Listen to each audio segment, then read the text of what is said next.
कहाँ तक करवाया था आप लोगों को?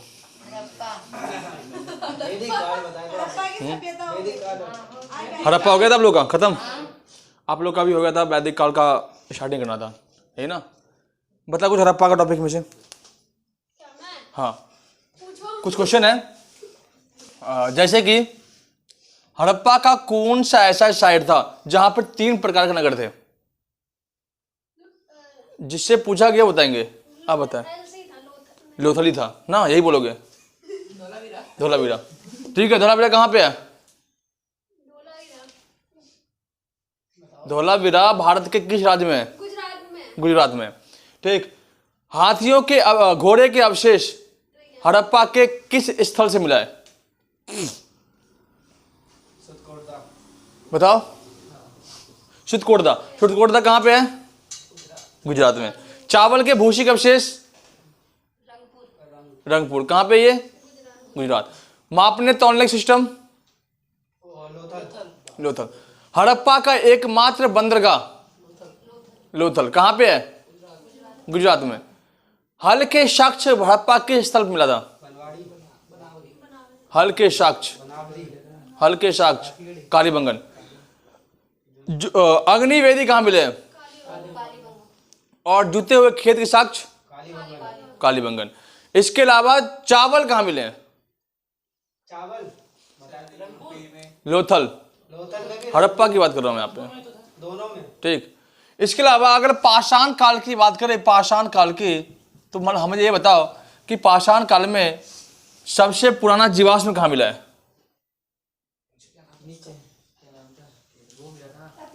पल्लवगढ़ में। पल्लवगढ़ है वहां पे, मद्रास में, जिसे मद्रास कहते हैं आज। ठीक। चित्रकारी कहाँ मिली है? मध्य प्रदेश में। चावल का अवशेष जगह का नाम कोल्डियावा। मृदभांड चिरांद में। ठीक।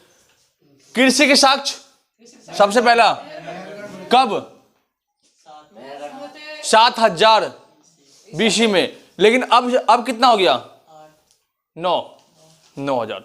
ईसा मसीह के जन्म से 7000 वर्ष पहले। ठीक। अगर हम अब की बात करें, 7 1 8 8 खत्म हो गए, 9वां चल रहा है।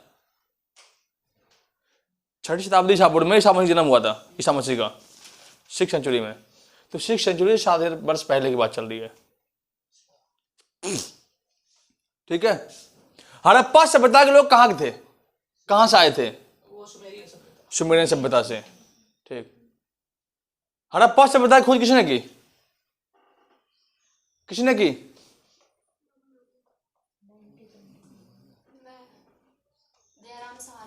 कब? 1921 खोज 1922 में। ठीक है। इसके बाद मोहनजोदड़ो का अर्थ क्या है?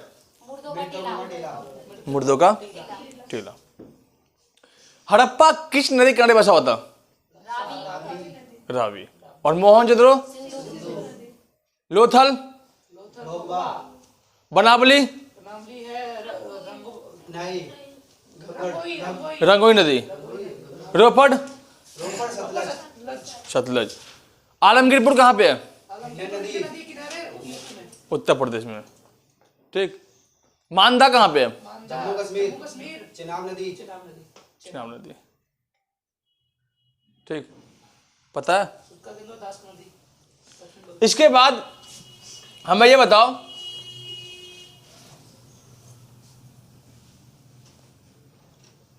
हो गया। चलो वैदिक काल शुरू करते हैं। ठीक है। वैदिक काल।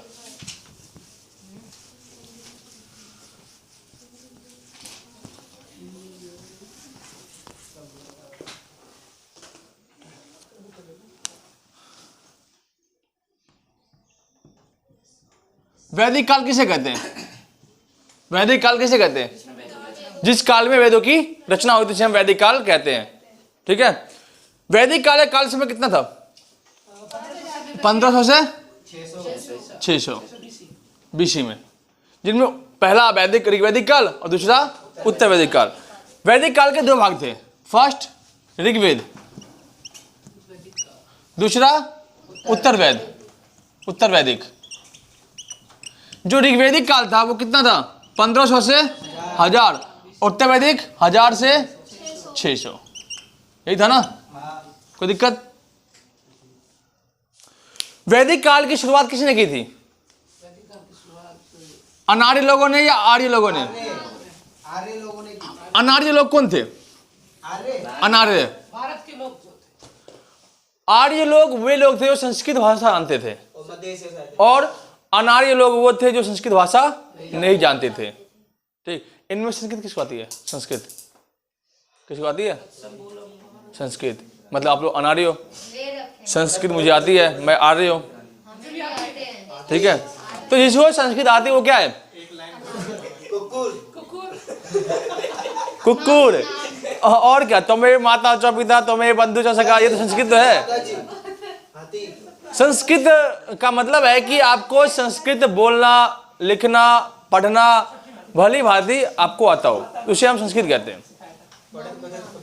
ठीक है, तो संस्कृत भाषा की सिखाई किसने? आर्य लोगों ने। लाया किसने? आर्य लोगों ने। आर्य लोग कहाँ के थे? मिडिल एशिया के। ये जो आपका पता होगा, ये हमारा इंडिया है। ठीक, ये जो यहाँ का एरिया है आपका, यहाँ का एरिया, ठीक, जिनमें आपके जितने भी तान देश है, तान। ठीक, जिस देश के नाम के पीछे लगा हुआ तान, उस देश से लोग आए थे। कहाँ पे? इंडिया में। हड़प्पा सभ्यता का जैसे ही अंत होता है और उसी के बीच में आर्य लोगों का आक्रमण होता है। आर्य लोग आक्रमण करते हैं कहाँ पे? हड़प्पा के साइडों पे। हड़प्पा के लोग भगाया वहां से। इतिहासकार कुछ ने माना है, उन्होंने बताया कि आर्य लोगों के कारण भी हड़प्पा सभ्यता का अंत हुआ है। और कुछ इतिहासकार ने बताया कि नेचुरल डिजास्टर, जो प्राकृतिक आपदा है, उस कारण से भी जो है क्या हुआ है? आपका हड़प्पा सभ्यता का अंत हुआ है। ठीक है, तो हम देखते हैं कि इंडिया के अंदर आर्य लोगों का आगमन किस प्रकार से हुआ और आर्य लोगों ने किस प्रकार से भारतीय लोगों को संस्कृत सिखाने की जिम्मेदारी ली थी। ठीक है, उसको हम समझने का प्रयास करते हैं। और वैदिक काल में प्रमुख जो नदियां थी, उन नदियों को हम किस किस नाम से आज जानते हैं। ठीक, उस टाइम क्या नाम था और अब जो है क्या नाम है? प्राचीन नाम। तो पहले नदियों के नाम देख ले। ठीक है, प्राचीन नदियों के नाम।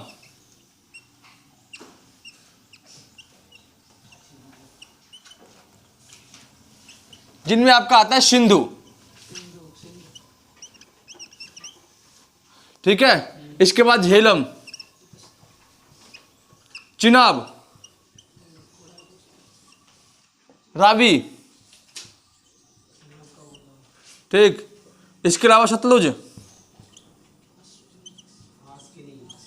ठीक, फिर आपका सरस्वती, ब्यास। ठीक, ये प्रमुख नदियां थी। गोमती, गोमती। ठीक है, सिंधु क्या कहते हैं? सिंध। झेलम को वितस्ता, चिनाब अश्कनी, रावी रावी का परुसनी। परुशनी, सतलुज सतलज का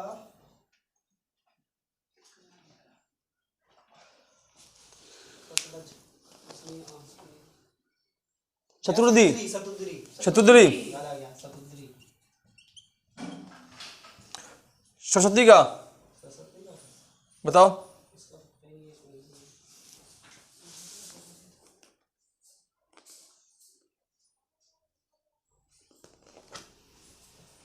खोलना इसको। व्यास को क्या कहते हैं? विपाशा। विपाशा बसु। गोमती को गोमुख या गोमल। गोमल। सरस्वती को घग्गर। अच्छा, हाँ। ठीक है, सिंधु को सिंध कहते हैं, प्राचीन नाम है। कई बार एग्जाम पूछते हैं कि सिंधु का प्राचीनतम नाम क्या था? तो सिंध, झेलम का विदस्ता, चिनाब का अश्किनी, रावी का परुशनी, सतलुज का शतुर्धी, सरस्वती का घग्गर, ब्यास का विपाशा और गोमती का गोमल। ये प्रमुख नदियों के नाम। इसके अलावा और भी नदियां, लेकिन उनसे क्वेश्चन नहीं पूछते हैं, ज्यादातर क्वेश्चन इन्हीं से पूछा जाता है। तो ऋग्वेदिक काल में आर्य लोगों को जो है ये नदियां बहुत ज्यादा ही पवित्र मानते थे। इन्हीं नदियों से वो लोग ज्यादा अपना काम धाम करते थे। ठीक, तो इससे जुड़े हुए जितने भी क्वेश्चन बनते हैं वो आप थोड़ा ध्यान रख लें। ठीक है, सिंधु को सिंध, झेलम को वितस्ता, चिनाब को अश्कनी, ये संस्कृत भाषा का नाम है। ठीक, और इसी संस्कृत का ये आधुनिक नाम है। सिंध को सिंधु कर दिया, वितस्ता को झेलम कर दिया, अश्कनी को चिनाब कर दिया, परुशनी को रावी कर दिया, शतुर्धी को सतलुज कर दिया, घग्गर को सरस्वती कर दिया, विपाशा को व्यास कर दिया और गोमल को गोमती कर दिया। इस प्रकार से आप नदियों के नाम याद रख सकते हैं।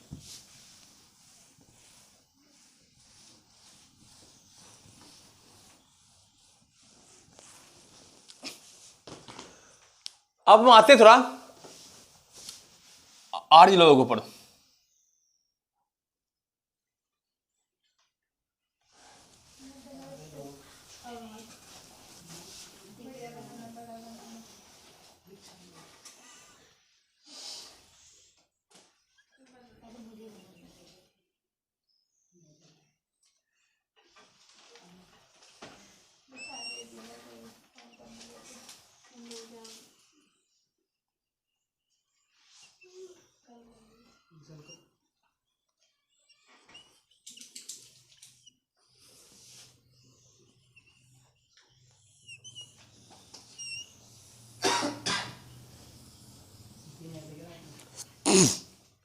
देखो, आर्य लोग कहां के थे? मध्य एशिया के थे। ठीक, मध्य एशिया के लोग जानते थे कि भारतीय लोगों को संस्कृत भाषा नहीं आती है। ठीक, तो वो यहां से आए। कहां से? आपके मध्य एशिया से यहां पे आए। जब यहां पे आए तो यहां पे दो ऋषि मुनि, एक आपके गौतम राहुगढ़ थे और एक अगस्त ऋषि। अगस्त ऋषि मुनि कह दो उसको, गौतम राहुगढ़ और अगस्त ऋषि। ठीक है, इन दोनों ने क्या किया? यहां पे संस्कृत सिखाने की जिम्मेदारी ली थी। ठीक, उत्तर भारत में जो आपका उत्तर भारत ये पड़ता है, आपका ये पूरा एरिया, यहां पे जो राजा था वो था राजा विदे। राजा विदे, विदे के नाम कई बार आप लोग सुने होंगे। ठीक है, रामायण से जुड़ी हुई कहानियों से आप लोग को पता होगा। राजा विदे के दरबार में ऋषि थे जिसका नाम था गौतम राहुगढ़। ठीक, पहले के टाइम में जो ऋषि मुनि थे वो संस्कृत भाषा में संस्कृत के मंत्रों का उच्चारण करते थे। उनके मंत्रों में इतनी पावर होती थी कि वे मंत्र से ही जला करके सबको राख कर देते थे। इतनी भयंकर उनके पास मंत्र शक्ति होती थी। अब जो आपने देखा होगा, रामायण महाभारत देखा होगा, तो आपने देखा होगा तीर धनुष चलाते हुए, आपने देखा है ना। अब तीर धनुष चलाते हैं तो क्या तीर में वो पावर होती है? वो तो सिंपल लोहे का होता है। ठीक, धनुष के अंदर धागा लगा होता है, सिंपल होता है। लेकिन देखो आंख बंद करके बस मंत्र पड़ता है, ऐसे छोड़ दिया, जल के भस्म होता है ना। आपने देखा होगा, रामायण में देखा होगा। रामायण में देखते हो कि राम भगवान ऐसे करते हैं, ऐसे ब्रह्मास्त्र छोड़ते हैं, ऐसे पता नहीं संस्कृत में क्या बोलते हैं। वो संस्कृत भाषा में ऐसे मंत्र फूकते हैं कि उसमें से आग का ज्वाला निकलता है, उसमें से आग का पानी का साफ बन जाता है। ठीक, ऐसे कि पूरा ब्रह्मांड को साफ कर दे एक ही बार में। आपने देखा होगा महाभारत में बारबड़िक को, बारबड़िक ने एक सिंपल तीर से सारे पत्ते में छेद कर दिए।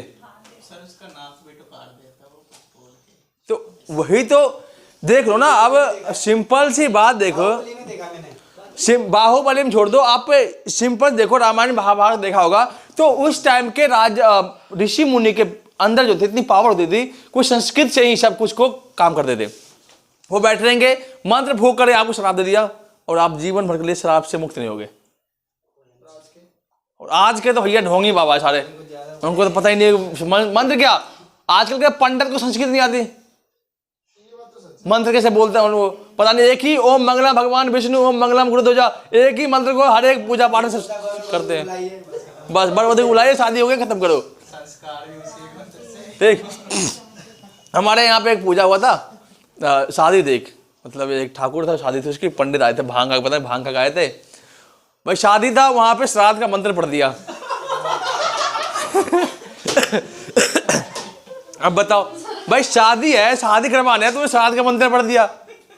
कुछ ज्ञानी लोग थे, उन्होंने मंत्र पकड़ लिया उनका, अब मैं भी वही था। तो ऐसे ऐसे लोग होते हैं, ठीक। तो यहां पे जो थे गौतम राहुगढ़, और दक्षिण भारत में आपके अगस्त्य मुनि, इन्हीं के टाइम में संगम साहित्य की रचना हुई थी। संगम काल। अगर दक्षिण भारत के इतिहास की बात करोगे तो संगम साहित्य जो है 2 बार इसके अध्यक्ष रह चुके हैं अगस्त्य मुनि, ठीक। अगस्त्य ऋषि, जो संगम तमिल भाषा में एक संस्कृत भाषा में एक सम्मेलन हुआ था, जिसमें बहुत बड़े बड़े ऋषि मुनि की बैठक हुई थी, ठीक। और इसी टाइम में आपका क्या हुआ था, संगम काल की शुरुआत हुई थी, ठीक। और दक्षिण भारत के इतिहास के बारे में जानने के लिए आपको ये सब पढ़ना पड़ेगा, ठीक है। ये बताऊंगा आपको अलग से। तो गौतम राहुगढ़ और अगस्त्य मुनि ने संस्कृत भाषा सिखाने की जिम्मेदारी ली।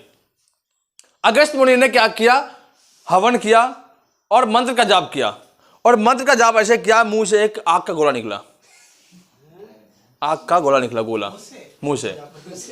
आग का गोला ऐसा था कि वो संस्कृत को फैलाने का प्रयास था उनका, कि जब जहां जहां तक ये आग का गोला जाएगा उन एरियाओं में संस्कृत का प्रचार प्रसार आसानी से हो जाएगा, बखूबी रूप से। हाँ, वो यहां से चले और चलते गए। जैसे ही आपका बिहार के अंदर प्रवेश किए, पटना में प्रवेश किए, सोनपुर के पास, वहां उनका जो आग था गिर गया पानी में। आपके पास में कुछ ऐसा ठीक, उनका जो ना आग का गोला गिर के नीचे, और उन्होंने श्राप दे दिया। उन्होंने कहा ये अछूतों की बस्ती है, पटना सोनपुर आपका जितना भी है आपका, ये अछूतों की बस्ती यहाँ पे। ये मैंने कहा था, ये अथर्ववेद में लिखा हुआ है। और किसी ने कहा, गौतम राहुगढ़ ने लिखा है कि उनका जो गोला गिर गया भाई, पूरा यहां तक इन्होंने काफी प्रयास करके बचा कर लाया गोले को, यहां तक संस्कृत फैला दिया, और यहां जैसे यहाँ पे गिर गया उनका गोला। कहेंगे ना, गुस्सा तो आएगा ही, उनका अछूत बस्ती है, तो भाई जो भी पटना उटना रहने वाले उनको तो भाई बुरा लगेगा ही लगेगा ना। लेकिन वो अथर्ववेद की बात है ना, तो हम कहते हैं ना, कोई बुक कहता है, ठीक है। तो गौतम राहुगढ़ ने सिखाने की जिम्मेदारी ली। अब जहां पे जो आर्य लोग यहाँ पे आए थे, जिस जगह पे बैठे थे, जिस जगह पे रहे थे, ये इसे हम कहते हैं, क्या कहते हैं, उसे कहते हैं सप्त सिंधु। आपको पता होगा कि पंजाब के अंदर 5 नदियां बहती है, इसलिए उसका नाम पंजाब पड़ा था, ठीक। तो पंजाब 5 नदियों के अलावा और 2 नदियां थी, ठीक है। घग्गर नदियां थी ना, जो अभी विलुप्त हो गई है, ठीक। तो 7 नदियां थी, इसलिए इस प्रदेश को क्या कहा गया, सप्त सिंधु कहा गया, ठीक। जहां पे आर्य लोग का निवास स्थान था उसे क्या कहते हैं, सप्त सिंधु, ठीक है। अब आर्य लोगों ने क्या किया, अपने धीरे धीरे कबीले को लाना शुरू किया। कबीला मतलब छोटे छोटे हिस्से में आए थे लोग, ये तो एक ही बार आ गए, वो अलग अलग कबीले में आए थे, और उन कबीलाओं में अलग अलग रेजिमेंट था, पावरफुल चरवाहा लोग थे, जिनमें हमारे यहाँ होते हैं कि जैसे मानो कि कोई ऐसा फौजी बना रखा है, अच्छा आपका गोरखा रेजिमेंट हो गया, राजपूताना राइफल हो गया रेजिमेंट हो गया, ठीक। इसका सिख रेजिमेंट हो गया, होते हैं ना। अभी बिहारी रेजिमेंट ने आपका कहा है, आपका जो है गलवान घाटी में चाइनीजों को फोड़ा है पकड़ के, अब देखो डंडे लेके मारा इन सबको, ठीक। और पंजाबी काफ़ी लंबे होते हैं, ठीक। वो तो भैया चाइनीजों को ऐसे समझते मार के उठा देंगे वो, हाँ, सिंघम तरह, ठीक है। तो इन्हीं कबीलाओं में से कुछ ऐसे होनहार कबीला था, उनमें से उनकी जो ताकत थी काफी मजबूत थी।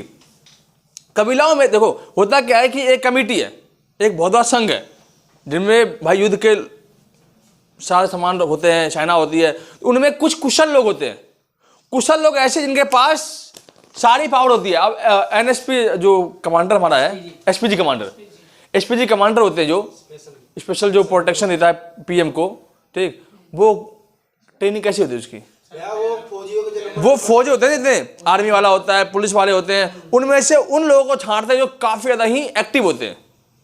तो उन्हीं में से एक कबीला था भरत कबीला। भरत कबीला जिनके नाम पे हमारा भारत पड़ा है, भरत कबीले के नाम पे पूरा भारतवर्ष पड़ा है। ठीक है, आपको कहता ऋषि मुनि भरत था, नहीं, भरत कबीले के नाम पे भरत पड़ा है। अब भरत कबीलाओं ने क्या किया, यहां पे राजा लोगों का राज था, 10 राजा थे इकट्ठे, 10 राजाओं का समूह था, और ये एक होकर के जो है इनके ऊपर अटैक कर दिए भरत कबीला पे। भरत कबीला के लोगों ने खूब तोड़ाई की इनकी। ठीक, इसे कहते हैं 10 राज्य युद्ध। हाँ, 10 राजाओं का युद्ध, 10 राज्य युद्ध कहलाता है। ठीक है, भरत कबीला जीत गया, और इसके अलावा बाद जो है आर्य लोग जो है पूरे भारतवर्ष में फैलने शुरू हो गए, राजाओं की शक्तियां यहीं पे कम हो गई। ठीक, अब 2 चीज याद रखना, एक तो हड़प्पा सभ्यता के बारे में और एक आर्य लोग के बारे में। हड़प्पा सभ्यता के लोग कृषि के अलावा व्यापारिक गतिरोध करते थे। वो लोग कृषि के अलावा दूसरा स्थान का व्यापार का था। वो लोग दूर दराज देशों से व्यापार करते थे, लेकिन इनका जो पहला काम था वो कृषि था, लेकिन दूसरा काम उनका पशुपालन था, और गाय इनका प्रमुख देवता था। और हड़प्पा में एक पशु था, ठीक, मुंडी उसका गधे सा और गेंडे सा सिंह एक निकला हुआ। अब पता नहीं कौन सा पशु है उसका, हाँ मोहनजोदड़ो में दिखा रखा है। ठीक है, तो आपके सिंपल सी बात है कि आर्य लोग जो थे इनका प्रमुख व्यवसाय क्या था, पशुपालन था। ये पशुओं के लिए जमीनों पर कब्जा करते थे, पशुओं को चारा के लिए। ठीक, और यहाँ तक पहुँच गए, यहाँ पे आए, उन्होंने वेदों की रचना की, ऋग्वेद, सामवेद, यजुर्वेद, 3 वेदों की रचना हुई। दिन की रचना करने के बाद यहाँ पे उन्होंने अपना सामाजिक संगठन बनाया, सारा कुछ बना करके, और फिर जो है यहाँ पे राज करना शुरू किया। अब वैदिक काल में हमें पढ़ना क्या है, 2 चीजें, एक इनका समाज और एक इनके ईश्वर, जो इनकी किनकी पूजा ये लोग करते थे, जहां से क्वेश्चन आपके बनते हैं। ठीक, इसके अलावा 10 राज्य युद्ध का वर्णन कहां मिलता है, तो ऋग्वेद के 10वें मंडल में, ऋग्वेद के 10वें मंडल में 10 राज्य युद्ध के बारे में वर्णन मिलता है। यह क्वेश्चन आता है एग्जाम में। ठीक है, समझ गए। ऋग्वेद के अंदर कितने सूक्त है,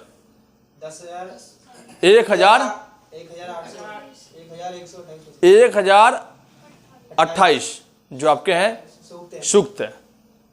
ठीक है, और 10 मंडल है ऋग्वेद के अंदर। प्रसिद्ध गायत्री मंत्र आपके ऋग्वेद से ही लिया गया है। ओम भूर्भुवः स्वः लिखा अपने जो मंत्र है वो कहां से लिया गया है, ऋग्वेद से। ठीक है, समझ गए। अब सबसे प्राचीनतम वेदों में से जो वेद है वो आपका ऋग्वेद है।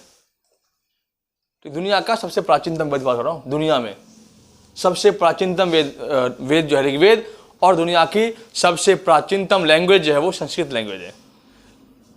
ठीक, अब इनके हम ईश्वर और इनके समाज के बारे में पढ़ते हैं।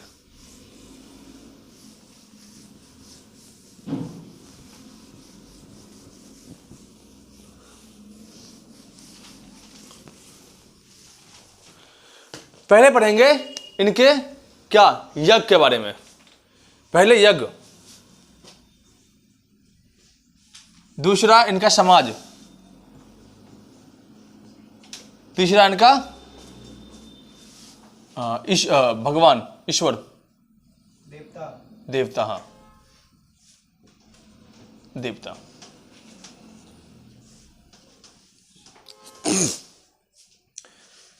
वैदिक काल में 3 प्रकार के यज्ञ थे। ठीक, पहला यज्ञ जो था वो था राजश्री यज्ञ, राजश्री यज्ञ।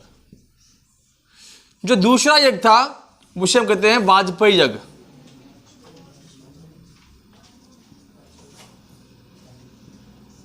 और तीसरा अश्वमेध यज्ञ।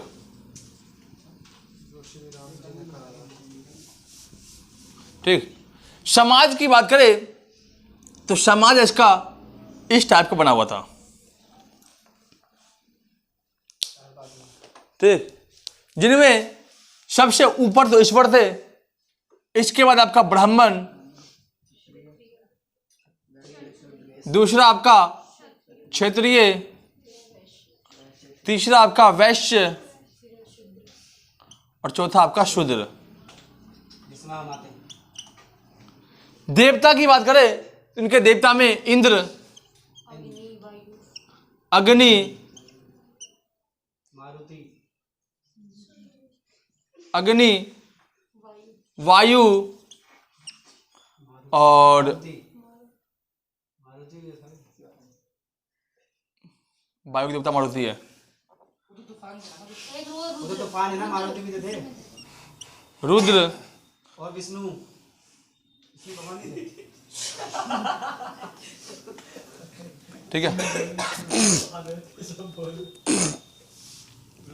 अब पढ़ते हैं हम राजश्री यज्ञ। राजश्री यज्ञ क्या होता है? राजश्री यज्ञ ऐसा यज्ञ होता है जिनमें राजा लोग शपथ लेते हैं। आपने मूवी देखी होगी बाहुबली। बाहुबली मूवी में आपने देखा होगा किस प्रकार से भल्लाल देव शपथ ग्रहण करता है कि मैं माहिष्मती साम्राज्य की रक्षा करूंगा।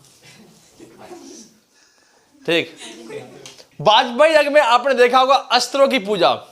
ठीक, अस्त्रों की पूजा। तो अस्त्रों की पूजा आपने देखी होगी कि किस प्रकार से हमारे यहाँ भी 26 जनवरी होने वाला है, तो उसमें हमारे अस्त्रों की पूजा होती है। और इसके अलावा घरों में दशहरे के टाइम में अस्त्रों की पूजा होती है। तो पहले राजा महल में जो है अस्त्रों की पूजा साल में एक बार की जाती थी। ठीक, अश्वमेघ यज्ञ ये सबसे अच्छा योग होता था इनके लिए। मानो कि किसी राजा को खुजली हो रही हो कुछ ज्यादा ही, लड़ने खुजली, तो मानो कि उनके साम्राज्य के अगला साम्राज्य जो है ना वो किसी और राज्य में है। अब खुजली मिटेगी कैसे? तो वो यज्ञ करवाते थे। अब यज्ञ करवाते थे जिसमें एक घोड़ा होता था। उनको बहुत ही बढ़िया घोड़ा होता था, बहुत सजा उजा कर को तैयार करते थे और उसको बिठाते यज्ञ के सामने, यज्ञ करवा करके ठीक उसे छोड़ देते थे। नियम यह था कि घोड़े के पीछे पीछे सेना चलती थी, सेना। घोड़ा आगे आगे, सैनिक पीछे पीछे। अगर घोड़े ने उस गांव का प्रवेश कर गया, मतलब उस गांव से पार हो गया, तो समझ लो वो गांव, वो राज उस राज्य के अंदर मिल गया जिसका घोड़ा था। अगर किसी ने घोड़े को रोक दिया तो युद्ध करना होता था। घोड़ा से नहीं, जो पीछे सेना है, मतलब जबरदस्ती का युद्ध, जबरदस्ती लड़ाई। आजकल देखते नहीं गली में घूमते रहते हैं, चर्ची घूमते रहते हैं, जैसे कि भैया जबरदस्ती में लड़ाई करो आकर के, अपने अंदर पता नहीं कौन सी मतलब सिंह लेकर चलता है अलग से। नीरज हो गया।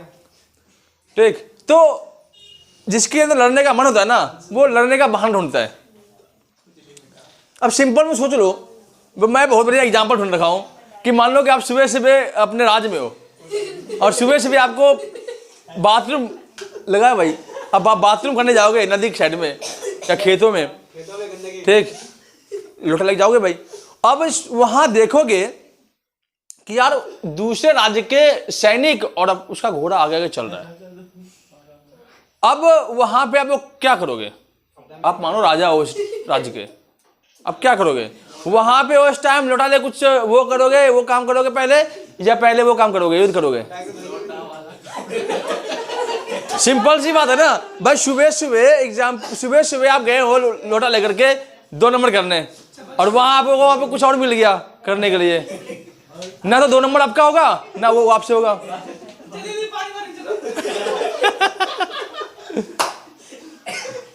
तो ये बहुत बड़ी समस्या वाली बात थी। तो इस टाइप से बहुत से राजाओं ने, बहुत से आर्य लोगों ने, बहुत राजाओं ने क्या किया, इस तरह से राज्य को मिलाना शुरू किया। जैसे आपने लव कुश का देखा हो कांड, राम भगवान जो है अपने अश्वमेघ यज्ञ करवाते हैं, अपने घोड़ा छोड़ देते हैं, लव कुश का युद्ध करना पड़ता है, काफी टाइम तक युद्ध चलता रहता है, अंत में लव कुश की जीत होती है। देखते होगे आप। तो अश्वमेघ यज्ञ में इस टाइप की व्यवस्था होती थी। ठीक, अब समाज की बात करें तो समाज का कैटेगरी इनका 4 भागों में बटा होता, और वो भी काम के अनुसार। जो जैसा इसका काम वो वैसा उसका वर्ग मिलता था। अगर उस टाइम पे जो लोग पढ़े लिखे होते थे, जो पढ़ाने का काम करते थे, जो पूजा पाठ काम कराते थे, उन्हें ब्राह्मण के कैटेगरी में रखा गया। ठीक। और आज भी इतिहास गवाह है कि ब्राह्मण लोग जो है पढ़ने में काफी ज्यादा ही अव्वल होते हैं। आज भी ऊंचे ऊंचे पोस्ट देखो, काफी अच्छे अच्छे पोस्ट पे तो आपको ब्राह्मण लोग मिलेंगे। बहुत ही कम संख्या, 2 से 3% ब्राह्मण है हमारे पूरे भारत में।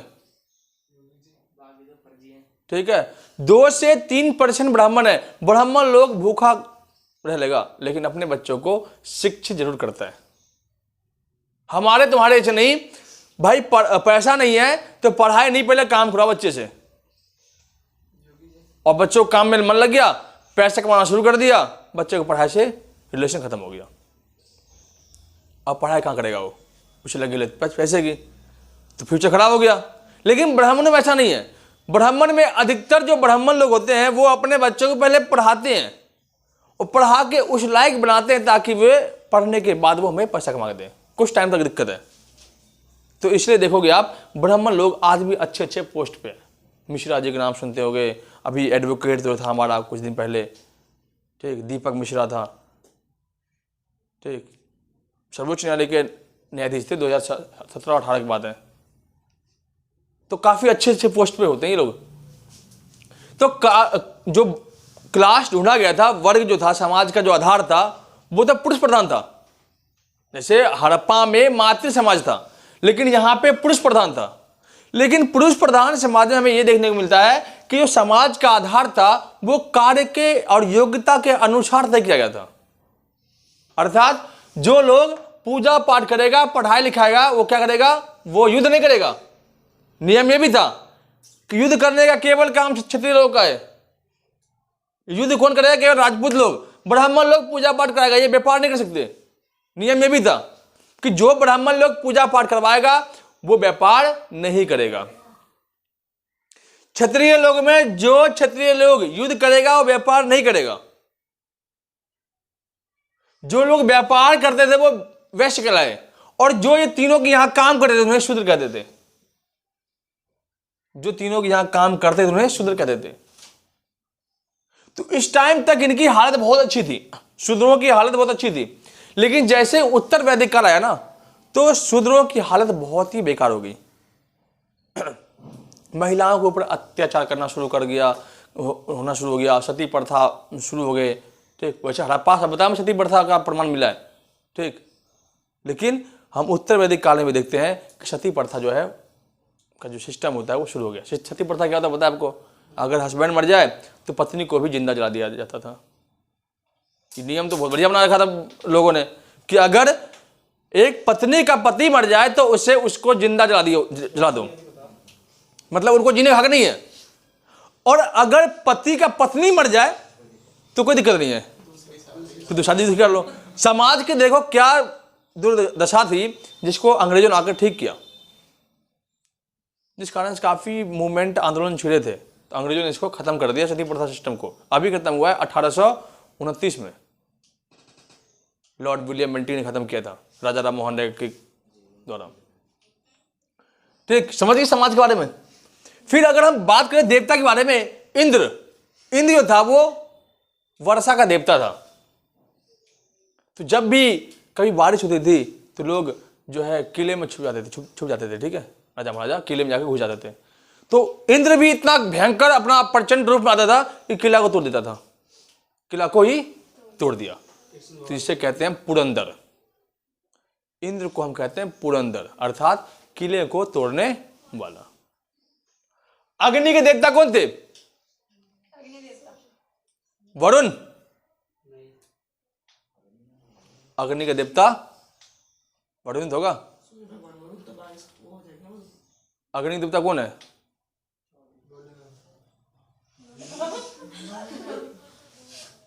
अग्नि के देवता बताओ, पढ़ा रखा है मैंने, मेरे दिमाग से निकल गया है।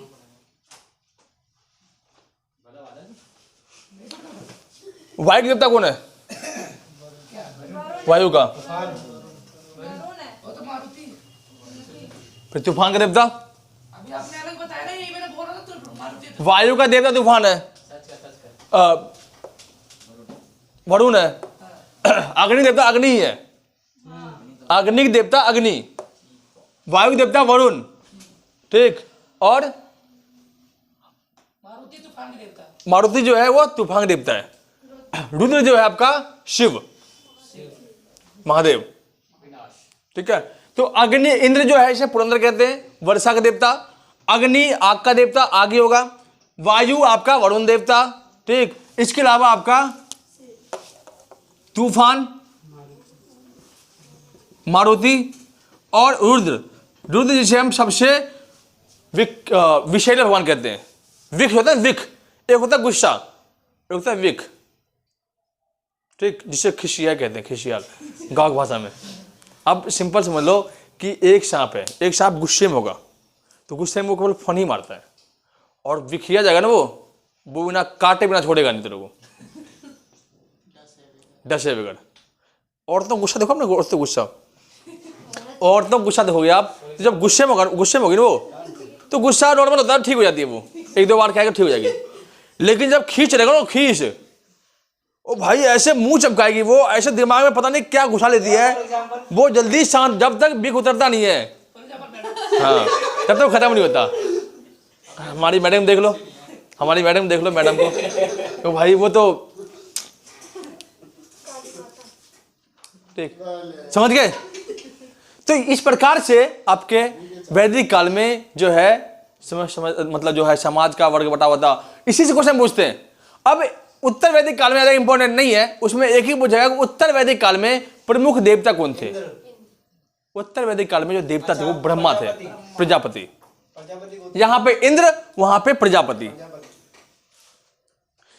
इसी वैदिक काल के बाद जैसे ही अंत होता है उत्तर वैदिक काल, तो हमारे यहां पे जनपदों का उदय होता है, जिनमें 16 महाजन पदों के विषय में आप जानते हैं कि किस प्रकार से 16 महाजन पदों ने भारत के अंदर जो अपना विस्तार किया था। तो उसको देखेगा, ठीक है। तो 16 महाजन पदों में आप देख ले कि कौन से महाजन पद कहां पे था और इनकी राजधानियां कहां पर थी।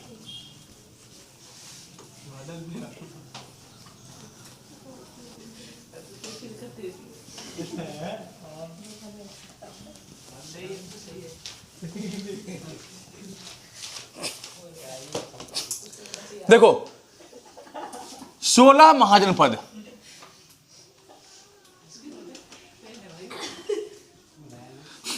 महाजन पद वे गणराज्य थे जहां पे लोकतांत्रिक और गणतांत्रिक व्यवस्थाएं प्रचलित थी, उसे हम महाजन पद कहते हैं। अब महाजन पद का जो उल्लेख है हमें कहां मिलता है? अंगुत्तर निकाय और भगवती सूक्त में। बौद्ध और जैन ग्रंथ के अनुसार 16 महाजन पद का उल्लेख मिलता है, जिनमें अंगुत्तर निकाय और भगवती सूत्र था। इनके अनुसार जो है हमें 16 महाजन पदों का उल्लेख मिलता है, जिनमें सबसे शक्तिशाली महाजन पद मगध था, आज का हमारा बिहार, जिसे उस टाइम तो बहुत ज्यादा फेमस कर रखे थे, और आज सबसे पिछड़े हुए एरिया में, वो भी पॉलिटिशियन के कारण। अरे योगी को बनाना पड़ेगा आपको, बिहार को मगध बना दो, बिहार को मगध बना दो। अशोक खुद भेजेगा, अशोक खुद बन जाएगा। आरक्षण करेंगे ना ट्विटर पे, मारते हैशटैग बिहार को मगध बनाया जाए, नाम रखा जाए, मतलब आर्टिकल 3 में नाम परिवर्तन। सही है, नाम भी अच्छा है यार, बिहारी गाड़ी सही है, मगध कितना चलेगा। हां छोटे मगध के अपना मगध वाला सुनो तो अच्छा लगेगा, प्राउड सा फील होगा, भाई मगध ही है, इतना अच्छा तो नाम था मगध। किसने गाया बिहारी?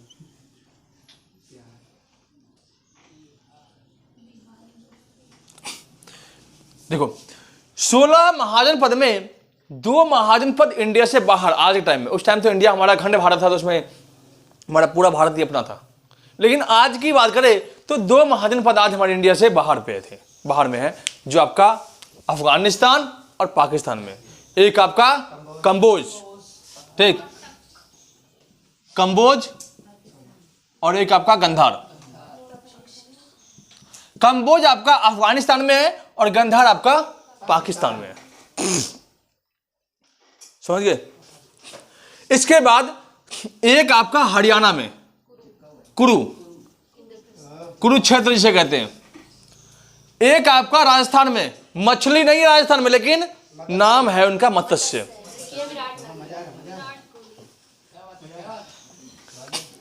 इसके बाद दक्षिण भारत में एकमात्र है अश्मक, एक ही है।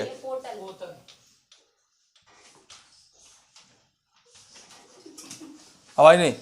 एक आपका है मध्य प्रदेश में अवंती,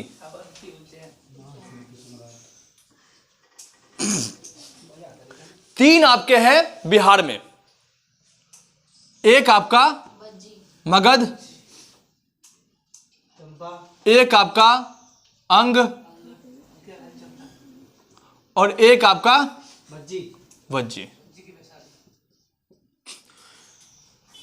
3 3 6 6 2 8 1 9, 7 जनपद जो है आपके यूपी में, total 7।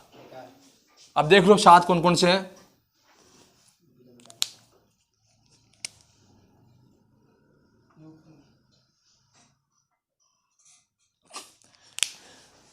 Number 1 Mathura, number 2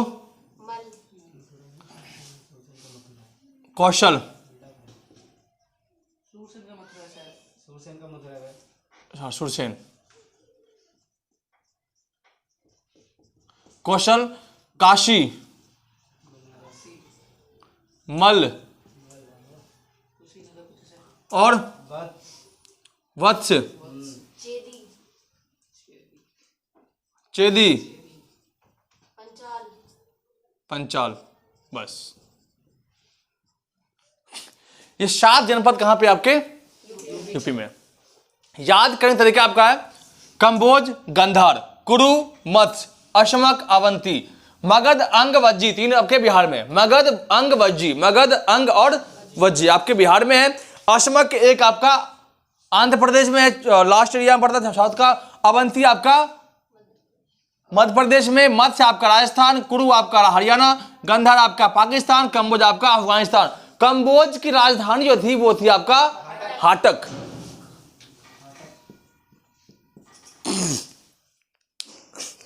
Gandhara की राजधानी तक्षशिला। राजधानियों से क्वेश्चन पूछा था। तक्षशिला उस टाइम का सबसे बड़ा विश्वविद्यालय था। ठीक, भारत के अंदर प्राचीन काल में 4 विश्वविद्यालय थे, जिनमें नंबर 1 तक्षशिला था, दूसरा आपका नालंदा, तीसरा आपका काशी, चौथा आपका विक्रमशिला। विक्रमशिला और नालंदा बिहार में, काशी आपका उत्तर प्रदेश और तक्षशिला आपका पाकिस्तान।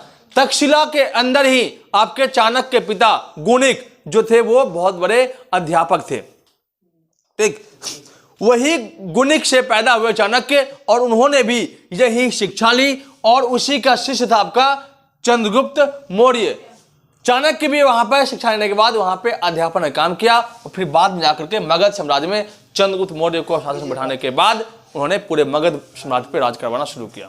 चाणक्य के बारे में बताया था कि चाणक्य की जो नीति है वो नीति सबसे अलग प्रकार के, उन्होंने 9 प्रकार में नीतियों को बांट रखा था। उन्होंने कहा कि एक राज्य के अंदर क्या क्या चीजों का होना जरूरी है। ठीक है, जिस कारण चंद्रगुप्त मौर्य ने पूरे भारतवर्ष पर राज करना शुरू किया। तक्षशिला क्या था? एक बहुत बड़ा विश्वविद्यालय था जो आपका पाकिस्तान में। मत्स्य की राजधानी विराटनगर, विराट कोहली नहीं, विराटनगर। कुरुक्षेत्र जिसे हम दिल्ली कहते हैं, इंद्रप्रस्थ, इंद्रप्रस्थ इसकी राजधानी। अशमक की पोतन या पोतनी। अवंती की उज्जैन या महेशमती, जहां बाहुबली मूवी देख रहे हो ना, अवंती से बिलोंग करता था वो, उज्जैन।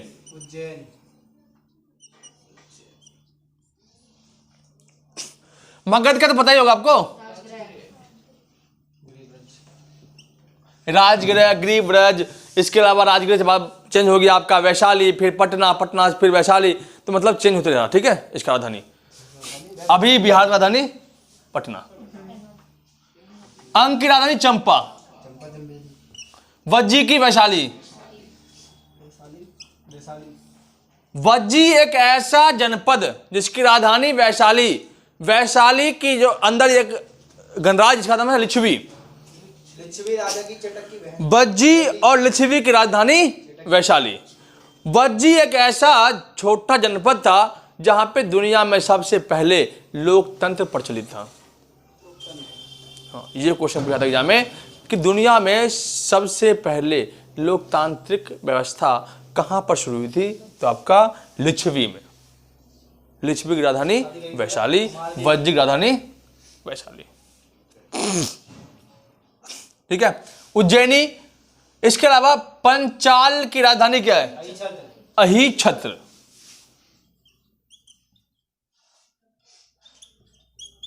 चेदी की शुक्तिमती। वत्स की वो कौशाम्बी। पिटोगे तुम लोग अब। मुझे छोड़ के बस। सुरसेन की मथुरा। कौशल की श्रावस्ती। काशी की बनारस। काशी की मल की तो बनारस है। कुशीनगर। मल जनपद से संबंधित थे कौन थे? महात्मा बुद्ध, जहां पे उनकी मृत्यु हुई थी। कुशीनगर में। मलय लोगों ने ही अंत में उनका सेवापांत किया और उन्हीं के स्थान पर उनका देवरिया। वो बना दिया, क्या बोलते हैं इसको, सरिया जिसे बोलते हैं, स्तूप बनवा दिया, समाधि बना दी मलय लोगों ने। ठीक है, समझ गए? ये 16 महाजन पद है जिनमें से किसी से भी कुछ पूछ सकता है आपको। ठीक, और ये सब के सब मिल कहाँ गए? तो आपके मगध में। मगध एक जनपद ने सबको मिला लिया।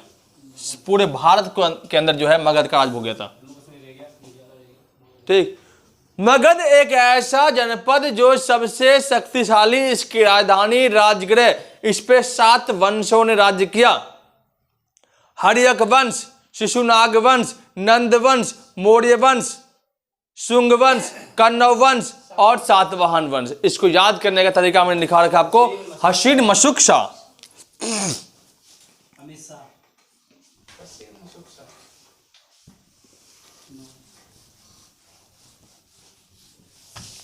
हशीन मशुक शाह। हशीन मशुक शाह।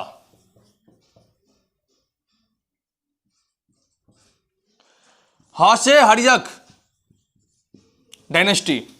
सी से शिशुनाग डायनेस्टी, नागवंश। जिसे हम नागवंश कहते हैं। न से नंद वंश, जिसका राजा महापद्मनंदन। म से मौर्य डायनेस्टी, अशोक ऋषि में बढ़ेंगे। शुंग वंश, कण्व वंश और लास्ट आपका सातवाहन।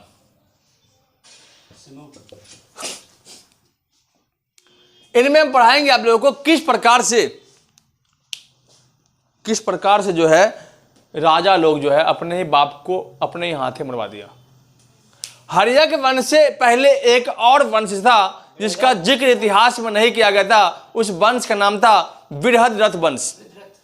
बृहद वंश था और उसका शासक भी था, शासक बृहद्रथ। उसका बेटा जरासंध। ठीक है, मल्ल का युद्ध जरासंध और भीम, आपने सुना होगा। मल्ल का युद्ध आपका किसके बीच हुआ था? तो जरासंध और भीम के बीच हुआ था, लेकिन इतिहास में इसका जिक्र नहीं किया गया है। लेकिन आप लोग को याद रखना चाहिए कि मल्ल का युद्ध जो है हमारा जरासंध और भीम के बीच हुआ था। और ये जरासंध था कौन? तो बृहद वंश। पूरे भारत वंश के अंदर जो पहला वंश था बृहद वंश, उसका पहला जो बेटा था बृहद्रथ का बेटा जरासंध, उसके बीच हुआ था। इतिहास को खखोर के पढ़ो। हाँ, खखोर के पढ़ोगे तो समझ में आएगा, अब ऊपर पढ़ने से क्या फायदा। ठीक है, तो इसमें हम पढ़ेंगे हर्यक डायनेस्टी। हर्यक डायनेस्टी का शासक, पहला शासक बिंबिसार। बिंबिसार एक ऐसा शासक जिसके बारे में कहा जाता है कि उन्होंने 400 शादी की थी। उसने शादी समारोह के आधार पर पूरे भारतवर्ष को मगध जनपद में मिला लिया। वो ऐसा राजा था, वो ऐसी लड़की देखता था जिसका कोई भाई ना हो। नवरसा वाले, भाई नहीं होगा, शादी करेंगे, उसको अपने प्यार जाल में फंसाएंगे और शादी कर लेंगे। बहुत तेज दिमाग था बिहारी का। ठीक, ऐसा दिमाग था उसका, एक ऐसा दिमाग था, सिंपल सी बात है, सुन लो। हेलो, बिंबिसार किसी लड़के से, मान लो कि वो बिहार का रहने वाला है, और मान लो युद्ध के कारण गया या पंजाब में बिहार गया था वो पंजाबी लड़की से, और बिहार करके वो ये नहीं बोलता था कि मैं पहले से ही शादीशुदा हूं, शादी करने के बाद कहता था कि मैं जाऊं ना पहले शादीशुदा, मेरी पहले से बीवी है एक। वैशाली में भी तो क्या था, लक्ष्मी राजा की पुत्री, बहुत शादियां की उसने, लक्ष्मी राजा की चेटक कुमार देवी। उसका एक बेटा था जिसका नाम था जीवक, और एक था नाम अजातशत्रु। जीवक उसका वेद था, वेद भी था और बेटा भी था उसका। पता नहीं चला। ठीक है, कौशल नरेश नहीं, लिच्छवी के अंदर, लक्ष्मी राजा चेटक की पुत्री, नहीं, लिच्छवी के अंदर शादी उन्होंने की थी, एक जगह और था, वो जैन स्त्री थी, जैन धर्म को मानने वाली स्त्री थी, उससे विवाह किया बिंबिसार ने, पता नहीं था किसी को, उससे एक बेटा हुआ, उसको पढ़ने भेजा, तक्षशिला भेज दिया पढ़ने के लिए, और शिक्षा ली उसने तगड़ी से, और शिक्षा लेने के बाद वो वेद सीख गया, वेद उसने ही बिंबिसार के कहने पर महात्मा बुद्ध का इलाज करवाया था, उसके ही बिंबिसार के कहने पर ही आपके जीवक ने अवंती के राजा चंद्रप्रघोत, जिसे पीलिया हो गया था, पीलिया हुआ था उसको, दोंडी से कहते हैं, पीलिया हो गया था, मरने से बचाया उसको, और इस कारण से अवंती राज्य को मगध में मिला दिया। ऐसा राजा था। बिंबिसार को मारा किसने? अजातशत्रु ने। बिंबिसार किस धर्म को मानने वाला था? तो जैन धर्म को, और अजातशत्रु बौद्ध धर्म को मानने वाला था। पहली बौद्ध संगीति, ठीक है, उसी के टाइम में पहली बौद्ध संगति हुई थी। कहते हैं जैसी करनी वैसी भरनी, अजातशत्रु का बेटा हुआ उदयन, उसने अपने बाप को मार दिया। उदयन यहां पर तेज चल गया। उदयन तेज क्या चला, उसने पहले क्या सोच लिया कि हमारे बाप ने हमारे दादाजी को मारा और मैंने अपने बाप को मार दिया, कहीं मेरा बेटा मुझे ना मार दे। इसका बेटा का नाम क्या था? नंदीवर्धन। उसने कह दिया कि बेटा एक काम कर, तुझे जो करना है, लड़कीबाजी करनी है, राजपाट हड़पना कर लियो, तुझे जो करना है, मारियो मत मुझे को। जिस कारण से नंदीवर्धन ने उसको नहीं मारा उदयन को। उल्टा क्या हुआ, उसी का एक मंत्री था महापद्मंद, और क्या नाम था? शिशुनाग पाल। उसने उसको खत्म कर दिया, नंदीवर्धन को। फिर शिशुनाग पाल का बेटा हुआ कालाशोक, उसने अपने बाप को मार दिया। फिर कालाशोक का बेटा मंत्री हुआ महापद्मंदन, उसने उसको मार दिया।